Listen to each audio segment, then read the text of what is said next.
This week in the parish of bourses and market structure, ASIC moves, EI is right again on many levels, SGX ticks up, and a debate is raging over retail priorities. My name is Patrick L. Young. Welcome to the Bourse Business Weekly Digest. It's the Exchange Invest Weekly Podcast, episode 308.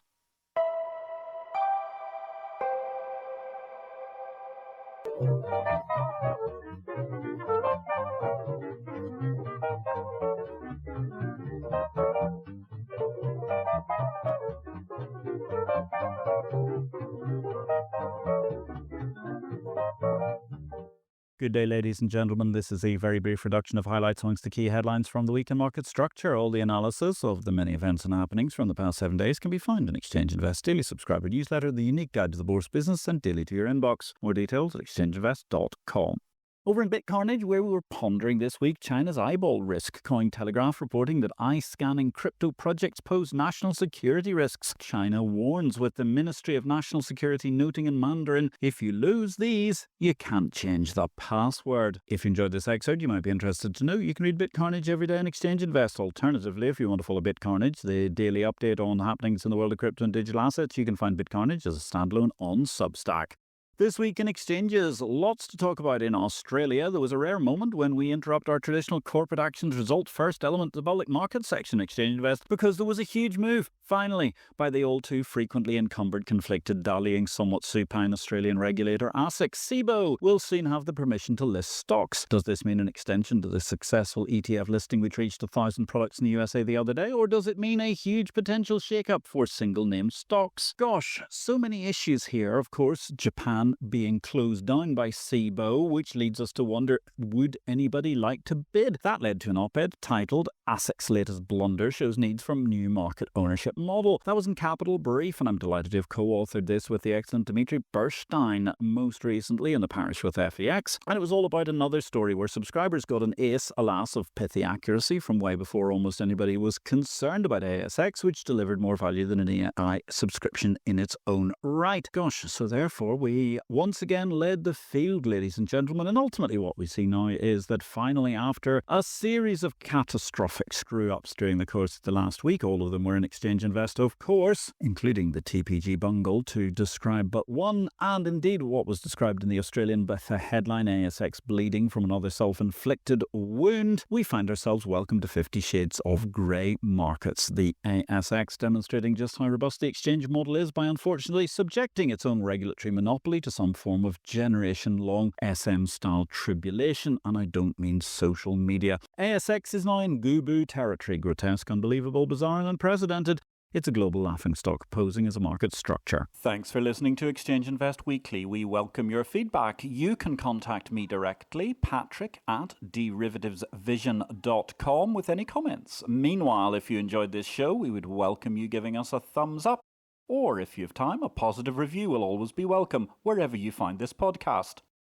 Meanwhile, the LSE, they published a supplement to their offering circular, another $10 billion or something of Euro MTM note program. I mean, sooner or later, a few billion here, a few billion there, you're talking about real money. That led to an article in The Terminalist, a Substack, headlined, Sink or Swim in LSEG Stagger. It was a terrific analysis which essentially codified all the things which have happened that Exchange Invest told you would be the outcome of the idiotic acquisition of a quasi second-hand data vendor by the LSEG way back in 2019. Thus, the results are writ large in this piece by The Terminalist, and if I may say so, EI is worth every last cent of its ludicrously reasonable subscription price for the past 6 years on this one piece of spot-on analysis alone. And that's before we get to ASX, just within the course of this podcast on the first two stories. Meanwhile, the Groniad, the left-wing view of London's media, reckon that the London Stock Exchange's struggles are symptoms of a broken growth model. Once the Guardian's turned on you, things must be pretty gruesome at the LSEG.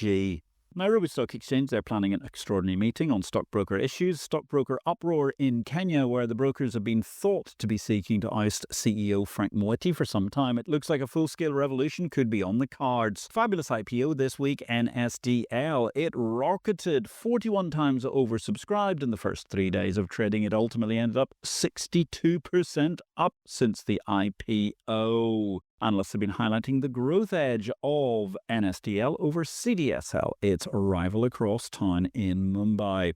Hong Kong, they've got IPO allocation rules shifting to focus on institutions and limit retail access. A debate is raging separately in both Hong Kong and India over investor prioritization, specifically for retail investors at IPO. My issue here is more one of price at issue, which seems to often be ignored. After all, if an issue is multiple, perhaps dozens of times oversubscribed, isn't the case that the price has been poorly set? Isn't it time to have more dynamic pricing for markets to thus balance supply and demand more effectively to create a better flow of money back to those issuing stocks? Might that also not help slay the dragon of the ghastly rush towards semi-opaque and uneven private markets, where often they are not exactly delivering price discovery in an open fashion? I think there's a lot more to this debate than merely putting one group of investors ahead of another when a lot of people want to buy an issue.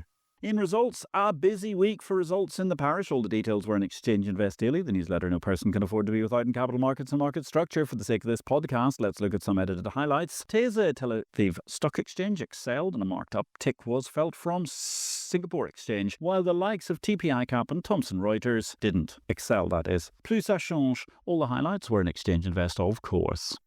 Our finance book of the week this week is Messina's Federal Budget by Christopher Messina, a past guest on IPO-VID, a comprehensive critique of the entire federal budget written for the widest audience possible, telling the reader how each department got its start and why many of those branches of the administrative state can and should be eliminated. In product news, NCDEX, they've got in principle SEBI nod to launch equities and derivatives. They're planning a 750 crore rupee fundraise. That's about $85 million in Western money. In technology, a big deal. Cancel all those ICE buying rumours exclusive to Bloomberg, which looks more like another journo was suckered by an aggressive seller. Enverus has been bought by Blackstone. Who will buy Enverus when Blackstone seeks to sell, I wonder, other than maybe LSEG, presuming their remarkable shareholder base hasn't come to their senses before. On the other hand, if Blackstone ponied up another $500 million to buy in the wake of the ICE rumours, I suppose somebody did a good job on the sell side. Regulation news. The SEBI chairman was quick out of the blocks to say reports on curbing weekly expiry options in India are speculative and false. A very interesting low latency rebuttal there. Meanwhile, ASIC, they have secured multi-million-dollar penalties, although he's now appealing from I Sign This and former director and CEO Nicholas John Karantzis. Last year, the omens were frankly not propitious for Mr. Karantzis, but remember, readers, you may recall, Mr. Karantzis was once seeking to take over the NSX Australia, now being bid for by CSX. And of course, as always, Mr. Karantzis seems to be unrepentant, lodging an appeal. Career paths this week, the CTO of BSE, Subhash Kelkar, is moving on, while NCDEX, they've welcomed Balkrishna Shankwalkar as their new Chief Technology Officer. And that leaves us to big world as hotel occupancy peaks in Europe and the Northern Hemisphere during this summer month of August. I'm saddened to note the demise of the Hotel Olofsson, a gingerbread mansion which, thinly disguised as the Hotel Trianon, served as the backdrop to Graham Greene's classic novel The Comedians. Alas, the Hotel Olofsson was burnt to the ground during recent gang warfare, ravaging Haiti. And on that mysterious and magnificent note, thank you for listening to this Exchange Invest Weekly podcast number 308. Join us daily via exchangeinvest.com, or if you have a new exchange you'd like built, get in touch. My name is Patrick L. Young, and I wish you a great week in life and markets.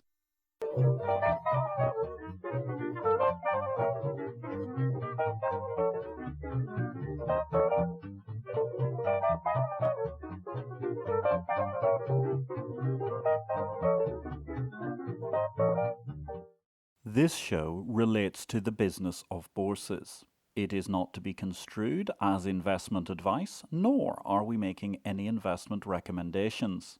Please consult an investment advisor before you make any investments, and for goodness sake, do your due diligence and do not make investments without complying with the regulations in your home state. Exchange Invest cannot be held responsible for any investment decisions made as a result of our program, which is for entertainment purposes only. The material herein is copyright Patrick L. Young at the date of publication, while our music and sound effects are sourced from copyright-free sources. Thanks for listening to Exchange Invest Weekly, the exchange of information.